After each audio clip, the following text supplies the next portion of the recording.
در شهر خوجند مسابقه ولایتی اوید با فوتزال بین دانشجویان به انجام رسید. در این مسابقه که از سنه 31 مارت با مقصد جلب دانشجویان به ورزش، ترغیب طرز حیات سالم بین آنها و رشد و عمومیت فوتزال با تشبث فدراسیون فوتبال ولایت سوخت آغاز شده بود. دسته‌های مؤسسه دولتی دانشکده بین‌المللی خوجند، دانشگاه بین‌المللی سیاحی و صاحبکاری تاجیکستان، دانشکده اقتصاد و سودای دانشگاه دولتی تجارتی تاجیکستان، دانشگاه دولتی حقوق بیزنس و سیاست تاجیکستان، دانشکده پلی‌تکنیکی دانشگاه تکنیکی تاجیکستان و دانشگاه دولتی خوجند اشتراک نموده در 5 دور بین هم واخوری دایر نمودند و بهترین ها به دورهای نیم نهایی و نهایی راه یافتند.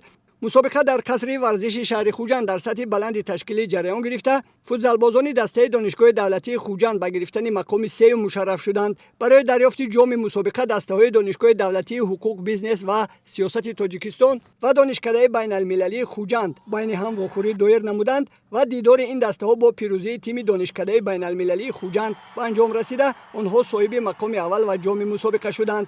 با غالبان و جایزه‌داران این چهاربینی ورزشی مدال افتخارنامه، جام و تحفه‌های خاطروی را نمایندگان فدراسیون فوتبال ولایت سوخت در فضای تنتنوی تقدیم نمودند. قید کرده شد که این مسابقه من بعد همساله بین دانشجویان راه اندازی می‌گردد.